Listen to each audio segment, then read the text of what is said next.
I need to tell you something before we get into the numbers, because the first thing officials confirmed after this earthquake matters most. There is no tsunami threat. I'm leading with that because it's already being searched by hundreds of thousands of people, and it's not true. What is true is serious. A magnitude 7.4 earthquake struck western Colombia this morning, and confirmed losses are already in the dozens. Entire buildings are down in at least 4 cities. Here's the number I want you watching, and it's not the magnitude. It's the depth. 66 miles down. That single figure is the main reason this earthquake didn't take far more lives than it already has. If tracking real seismic events and the science behind them interests you, subscribing costs nothing, and it means you'll be here as this develops. At 7:34 a.m. local time, the ground tore open near San José del Palmar, a community of 4,800 people in Colombia's Choco region.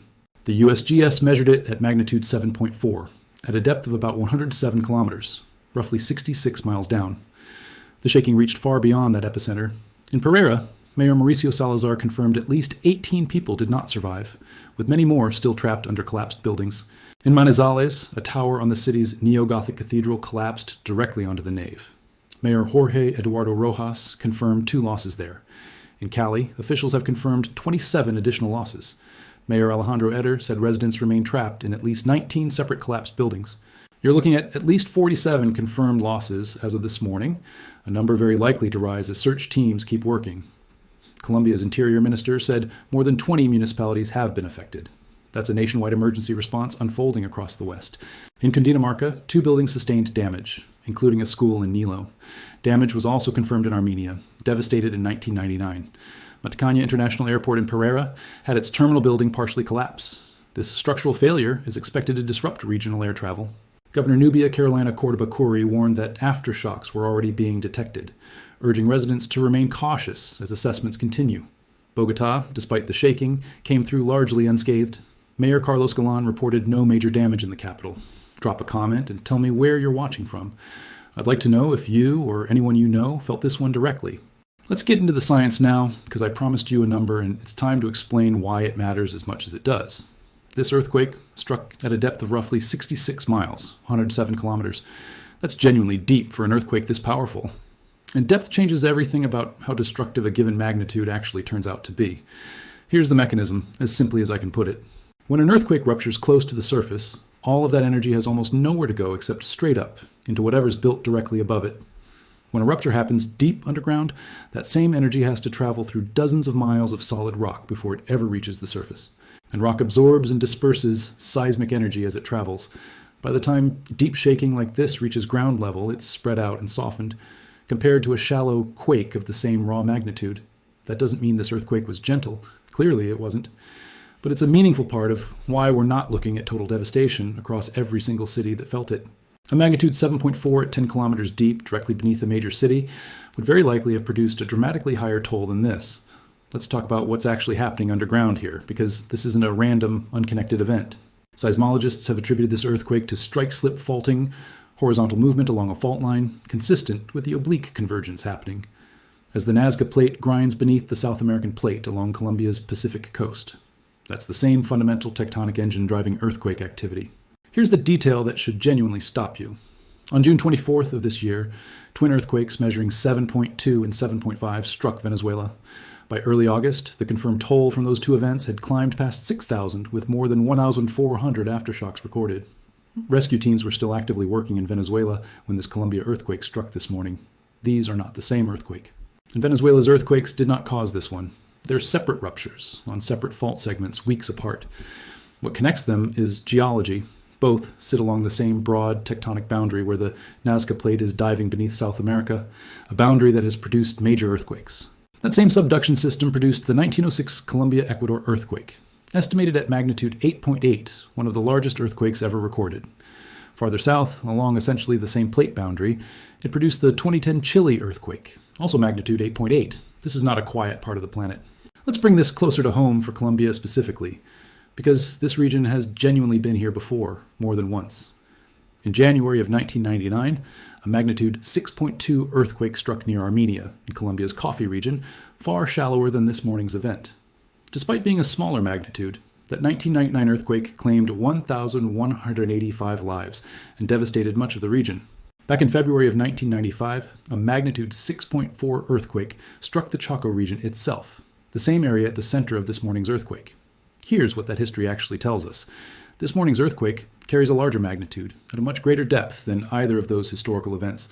What ends up separating a survivable disaster from a truly catastrophic one isn't just the number on the magnitude scale, it's building stock.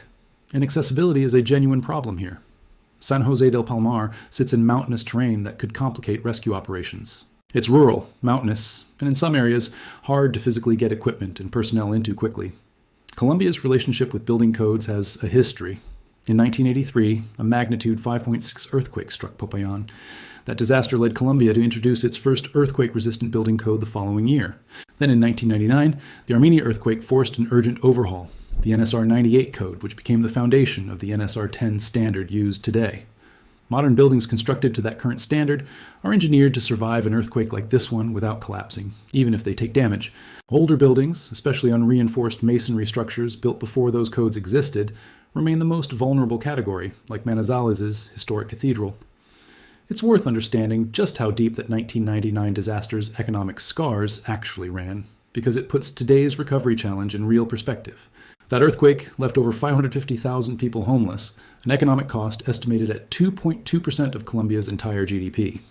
The coffee industry, the backbone of that region's economy, lost roughly 8,000 farms, either partially or completely destroyed. Only about 18,000 buildings had insurance coverage. As we look at today's event, the science of depth and the history of resilience define the path forward. I want to be honest about something here, because it's the kind of number that's easy to either dismiss or overreact to, and neither is the right response. The USGS runs something called PAGER, an automated system that estimates the likely impact of an earthquake. It considers population density, building types, and shaking intensity. For this earthquake, PAGER placed the odds at 1 in 3 that the toll exceeds 1,000. I want to be precise about what that number actually is and isn't. It's not a prediction. It's a statistical range based on similar past earthquakes. As search and rescue teams physically reach more of the area, that estimate will get replaced by real, confirmed numbers. Colombian President Abelardo de la Espriella announced he would personally oversee recovery efforts and is establishing an emergency center directly in San José del Palmar. That's a signal about how seriously the government is treating the rural, harder-to-reach communities that often see slower response times. President de la Espriella was sworn into office just 3 days before this earthquake struck. This is essentially the first major crisis of his presidency. He said he'll travel directly to Pereira, which appears to have taken some of the most intense damage of any city so far. U.S. Secretary of State Marco Rubio posted that the United States is closely monitoring the situation and stands ready to support Colombia's response efforts. Let's talk about aftershocks. The USGS already confirmed a magnitude 5.0 aftershock less than an hour after the main earthquake. Manizales' mayor asked residents to stay outside. A building that survived the main shock can still come down in a moderate aftershock. The USGS produces a shake map within minutes, combining seismic data with thousands of "did you feel it" reports from residents. That map helps rescue coordinators decide where to send limited search teams first in the critical hours right after an earthquake this size. Venezuela's earthquake sequence from June produced more than 400 aftershocks. It's the most directly comparable example this region has. So here's the picture. A magnitude 7.4 earthquake, deep enough to avoid a larger catastrophe, but powerful enough to impact 4 cities. At least 47 losses confirmed, no tsunami threat, and a national government response centered at the epicenter. If there is one sentence to take away, let it be this. This earthquake's depth is the biggest reason losses are in the dozens rather than thousands. That's not luck. That's 107 kilometers of solid rock standing between this rupture and the surface. There's something worth sitting with in that fact specifically, because it connects to something we've talked about on this channel before. The gap between a magnitude on a scale and the actual human cost of an earthquake almost always comes down to the same handful of factors. Depth, distance from population centers, building codes, and how quickly rescue teams can physically reach the people who need them. Colombia got a genuinely difficult version of this event, but not the worst possible version, and the difference between those two outcomes was decided by physics more than 100 kilometers underground, long before anyone at the surface felt the first tremor. Now here's what I actually want to know from you. Based on everything in this video, the confirmed toll already passed 47, the USGS placing meaningful odds on it crossing 1,000, and Venezuela's own aftershock sequence still active weeks later, do you think Colombia's final confirmed toll stays under 100, or does it climb into the hundreds as search teams keep reaching the harder to access areas? Drop your prediction in the comments. I'll come back to this exact video once we have real confirmed numbers. If you have family or friends anywhere in Western Colombia right now, please don't rely on this video or any single video for the latest information. Colombia's own Geological Service and the National Disaster Risk Management Unit are the official sources for real-time updates and casualty figures. It's worth saying plainly, too, that if you're watching this from Colombia and this earthquake has personally touched your community, I'm genuinely sorry. Numbers and tectonic mechanisms are how we make sense of an event from a distance, but behind every number is somebody's home and family. Somebody's morning that started completely normally before 7:34 changed it entirely. We'll keep tracking this closely as confirmed numbers update, because the gap between automated estimates and the real toll genuinely matters. It's a story that deserves a follow-up rather than silence. Subscribe so you're here for that update. We'll see you in the next one.